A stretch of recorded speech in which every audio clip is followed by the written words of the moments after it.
Hey everybody, in this video I'm going to talk to you about the time I blacked out and had to be rushed to the hospital. Anyway, it was on a Wednesday in 2007 where I was at school and lower school, this is elementary school, and I had, since I wasn't there like on that on that other on another Wednesday or whatever, the Wednesday before this happened, I needed back to back OD and BD sessions. So if you don't know what OD and BD stands for, OD stands for occupational therapy and BD stands for physical therapy. BD works on your whole body motions, and OD works on, I think, your coordination.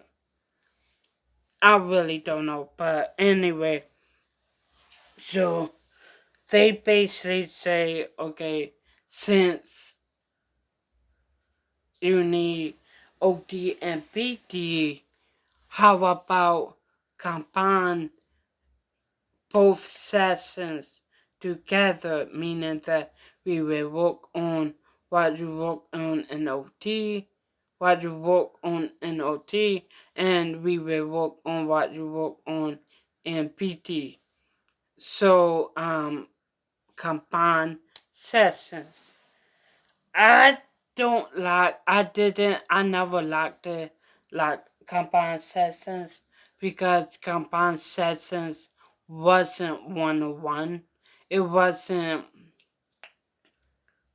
me and the therapist. It was me, another student, and the therapist. I didn't like that because my needs is obviously different than that fellow students' needs, and yeah. So anyway, she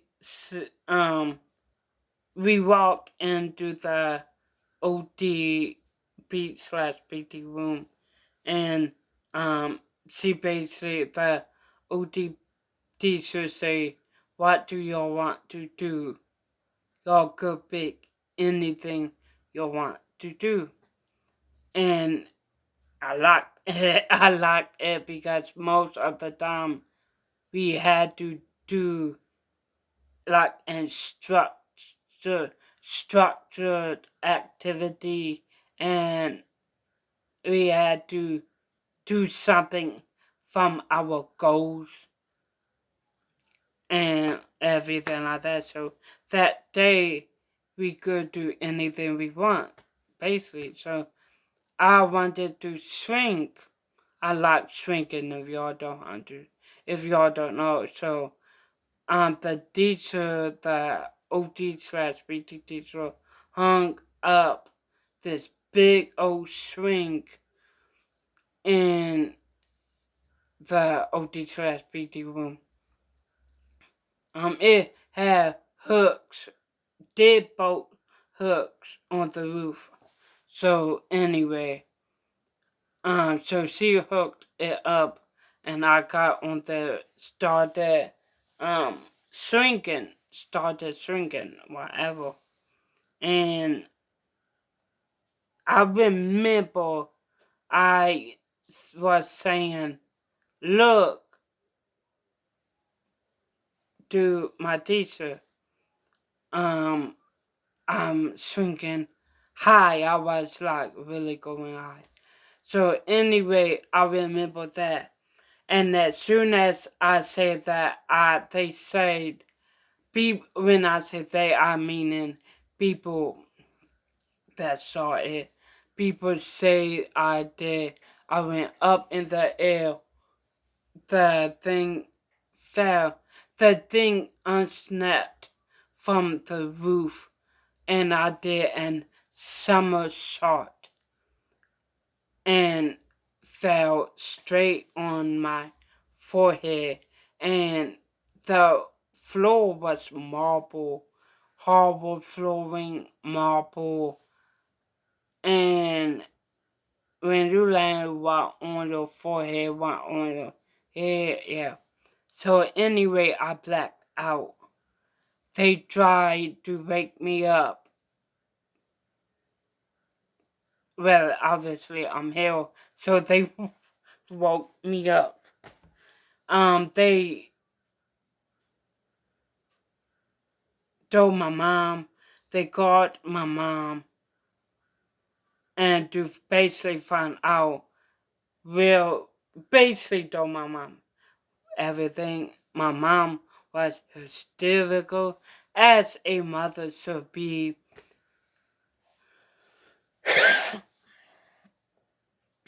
Excuse me, as a mother should be, when they found out that the daughter is passed out at school, obviously. So, um, so the teacher basically say everything, and she basically say what part of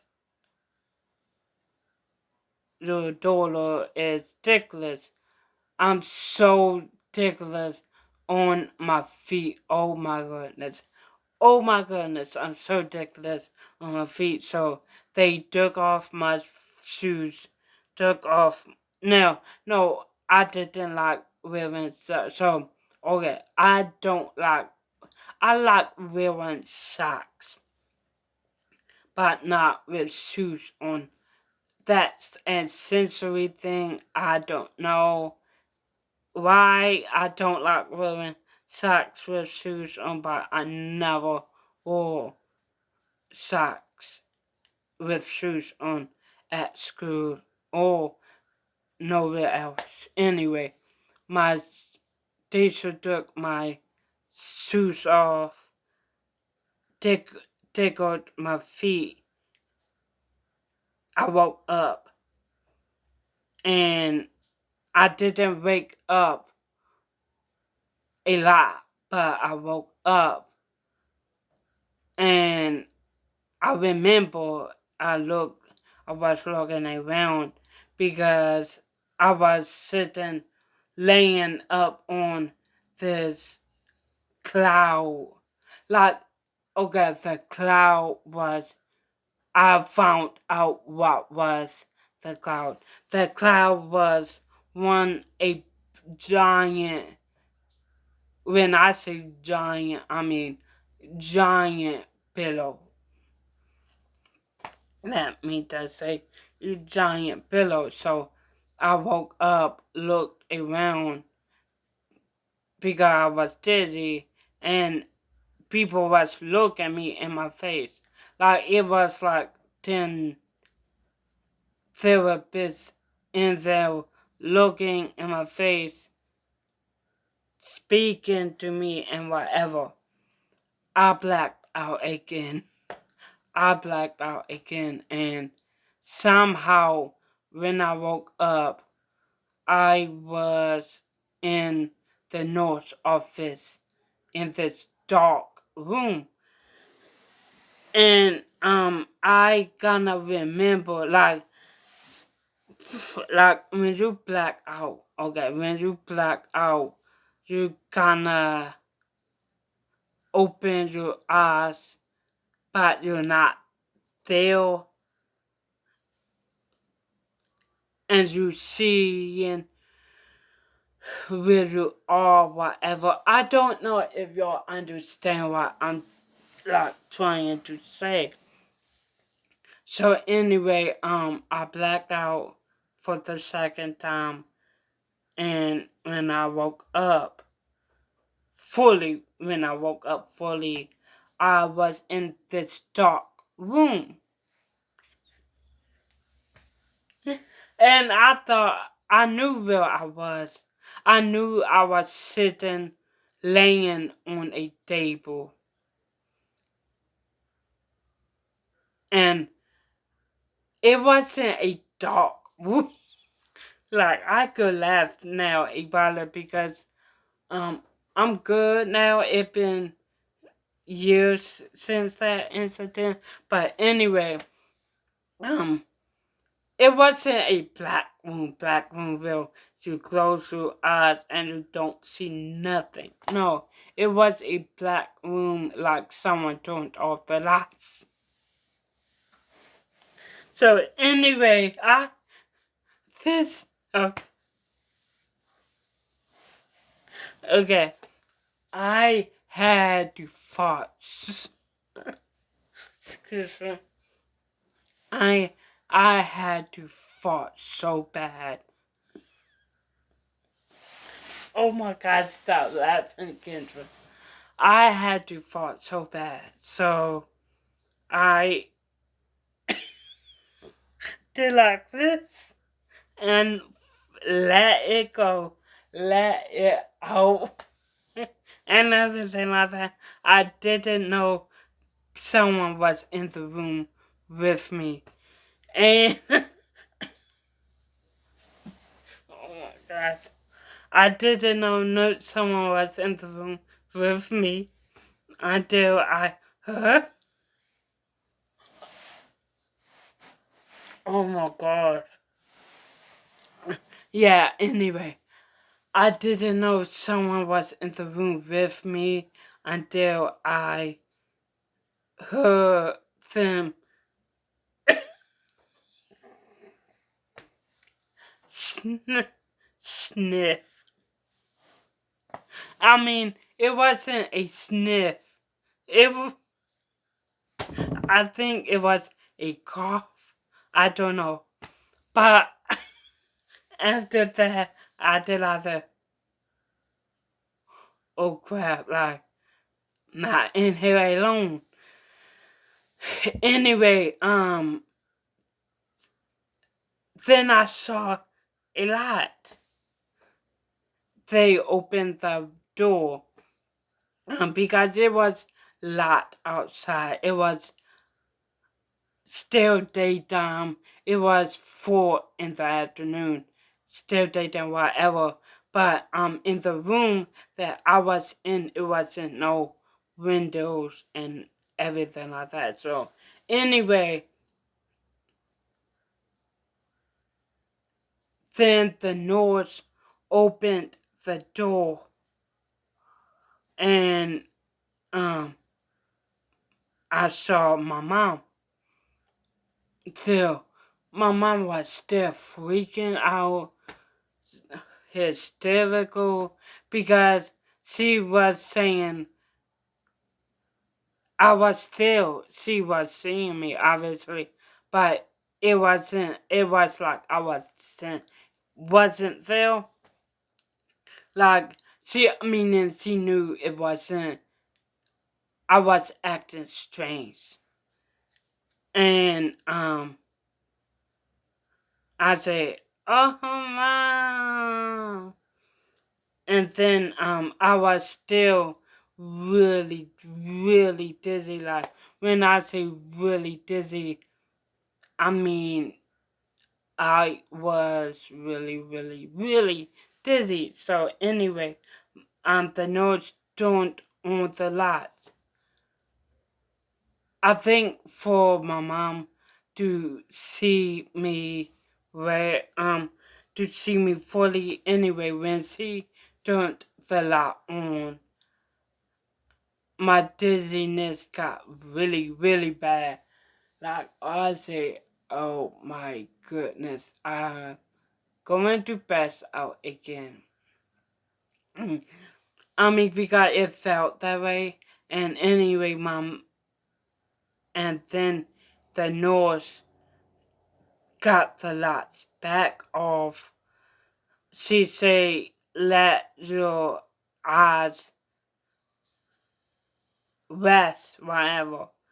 And then, anyway, she closed the door back and she talked with my mom outside the door. I didn't. I was hearing what she was saying, but I was so out of it that I wasn't. Yeah. So anyway, the noise came back in. When I say the noise, I mean the school noise came back in, and she was so close to my face, like I was laying there, whatever, and I was like still going in and out of, cause I I was still going in and out of consciousness, and meaning I was open and closing my eyes, and she was so close to me. It was like my face right here. So it was like this. She was right here, and she said, "I'm going to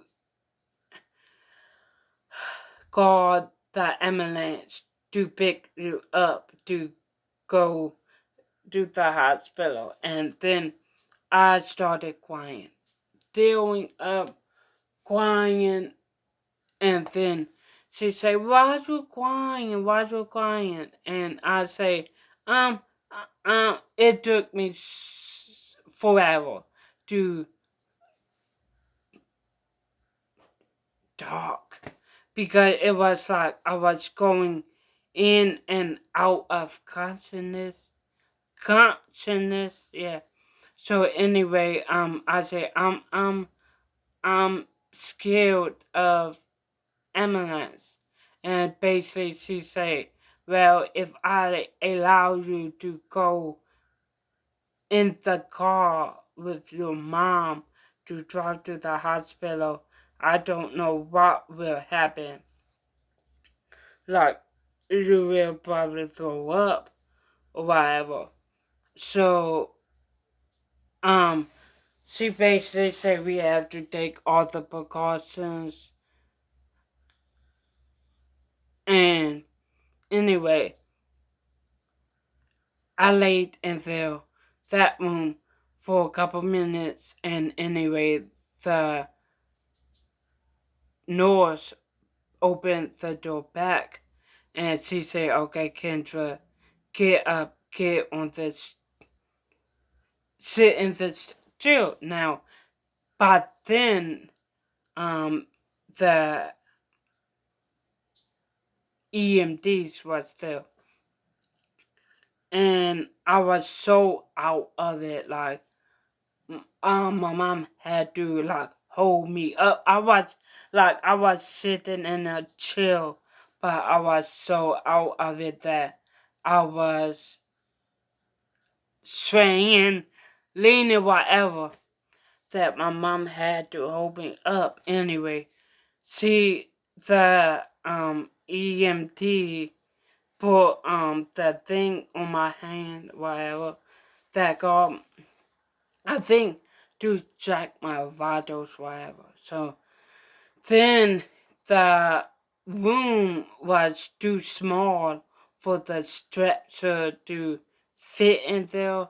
So the stretcher was outside in the hallway. So anyway, the EMT say, "Can you walk?" No, I mean, he didn't say it like that, but he said, "Can you walk to..." No, the EMD was cute. Oh my goodness. He was like, let me say this. I was 10, 11 years old then. And the EMDs literally looked like they was in their early 20s. And I say in my head, I know I'm dizzy as heck, but you're cute. So anyway, I walked. obviously people was holding me, whatever, but I walked on the gurney, on the stretcher, and they strapped me in. That's an uneasy feeling, like for someone that's dizzy like heck. That uneasy feeling is when they wise that gurney stretcher up. So instead of it being like this flat, they wise it up so it be this like that. It's so uneasy feeling when you don't like have no guards thing to protect you. So it feels like you will fall over whatever.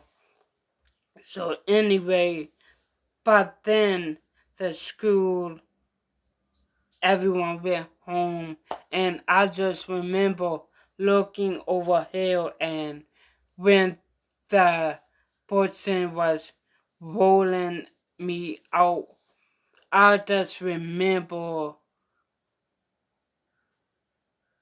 um looking, and all the teachers from every classroom was standing out the classroom, like it was it was embarrassing and everything like that. Anyway, they rolled me out to the front of the school, and it was a student. I'm not going to say his name. I don't even know his name. But he said, "Oh, you." He was getting picked up by his dad, and he said, "Look at me," and say, "Are you okay?" Like, um, yeah. He said, "Are you okay?" Like, "Are you okay?" And I said, I wasn't feeling well, but I knew in front of me it was this little boy that was terrified that I wasn't okay, and I say I need to act like I'm okay to him. So I say, yeah, I'm okay, and anyway, he left. Then the ambulance rolled in, and I went from like kind of smiling to straight crying. I started crying because I'm terrified of ambulance, and I'm terrified of the hospital. Anyway, um the most terrifying thing is the lights and the silence, because I hate loud noises, and the lights freak me out. So anyway, they was nice. They knew that it was an special needs school, and that I had special needs, and they say, okay, we won't cut on the lights, and we won't turn on the sirens, but if it's traffic, we will have to turn on the sirens. So anyway, while I was getting loaded up in the ambulance, I was still crying hysterically. I was crying now because my mom couldn't ride in the ambulance with me. Um, my teacher rode in the ambulance with me. So anyway, I was crying hysterical whatever, and the woman that takes you with the person that takes you vitals in the back of the ambulance, asked me these different questions. She asked me, what's my name? What's the day? What's the date? What time is it? What school did I go to? What's my name? How old am I? Whatever. I didn't answer none of the questions. She was asking me the questions, and I was yelling. Nah, I mean, not yelling, but crying, really hysterical. So, anyway, I finally we finally arrived to the hospital. First of all, the hospital was the racist hospital ever and everything like that. So anyway, they unloaded me and they wanted me to they wanted to show me that the sirens and the lights wasn't scary. So they don't own the lights and the sirens. By the way, my mom was driving behind the ambulance. Anyway, so yeah. Anyway, when I got out the ambulance, I looked around because now I was little bit more coherent. I looked around and I saw this girl, little bit older than me, had a bandage around her head, and I freaked out. I started freaking out again and everything like that. So anyway, anyway, they um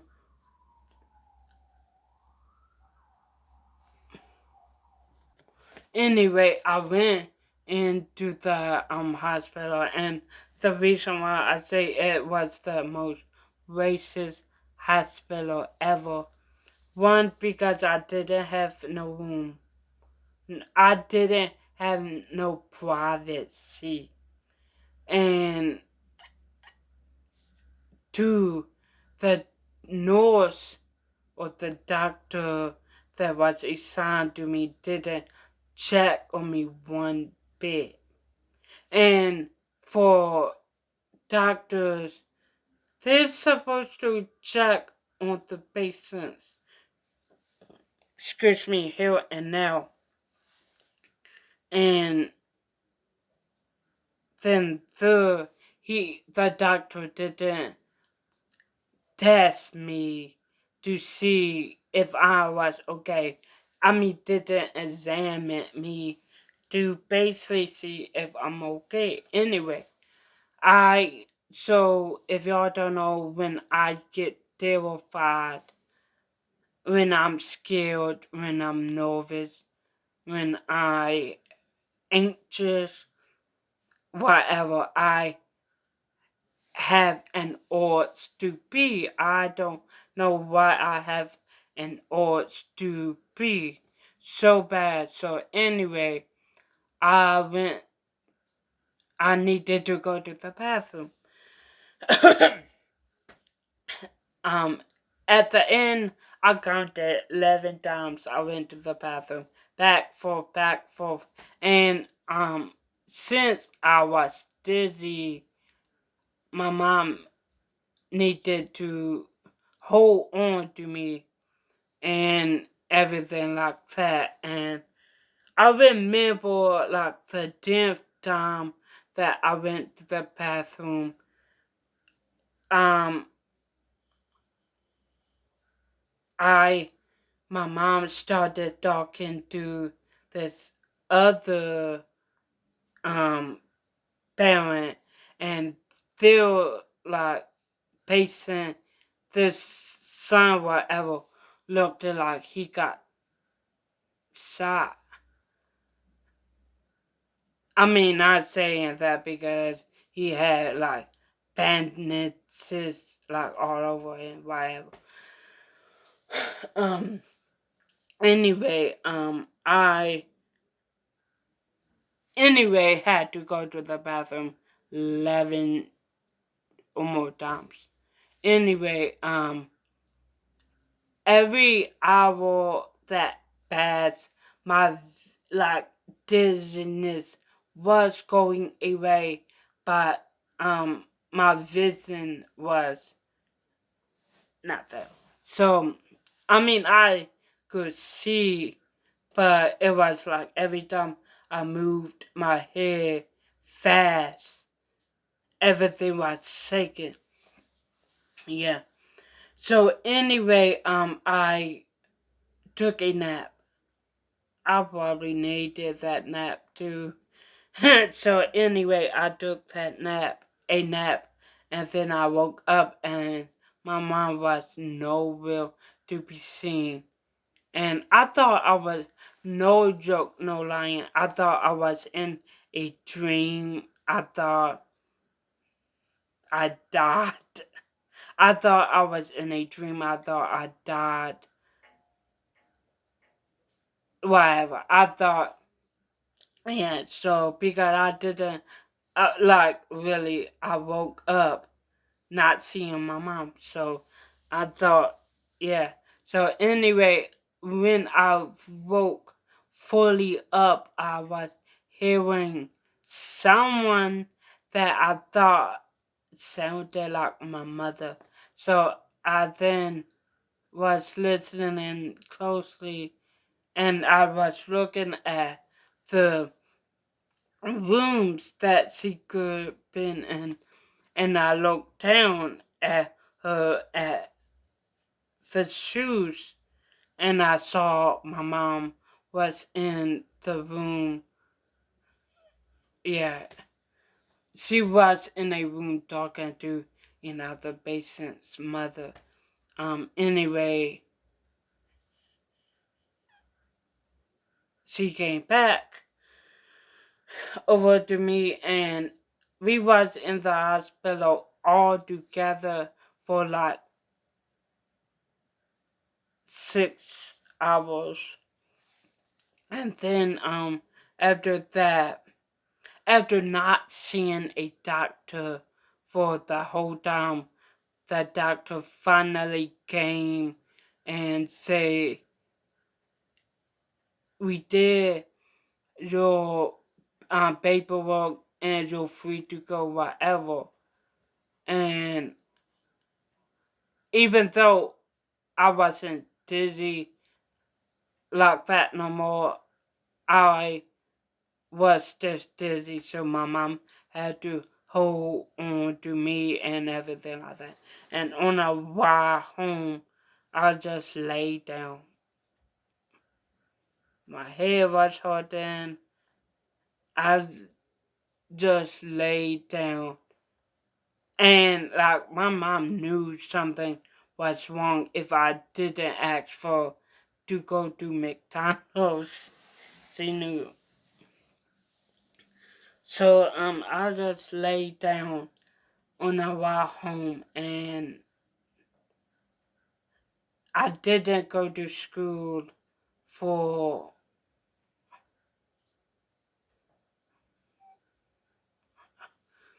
4 days after that.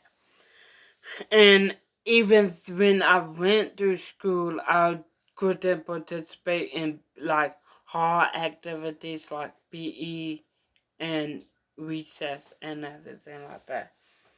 I wasn't participating in those things for a good solid 2 weeks and to get my head together, whatever. But anyway, the reason why I say that was a racist hospital because the doctor didn't check on me and didn't greet me when I came in, and I didn't have an private. I it wasn't. I wasn't. I didn't have a room. I was out in the open. and the doctor didn't examine me to make sure I wasn't bleeding in my brain and everything like that. So my mom automatically knew that it was in racist hospital and everything like that. So that was the do that was the first time at school that I blacked out. I failed and blacked out, and few months after that moment I was dancing in my kitchen. I had on these slippery socks and we had hardwood flooring. And anyway, I was sliding and I remember my mom say, you better be careful you don't slip and fall. And so anyway, right after that, I fell and I blacked out. I blacked like that's the second time I blacked out and everything like that. So that was the story of how I blacked out, failed at school, and everything like that. So I hope y'all like the video. Comment, subscribe.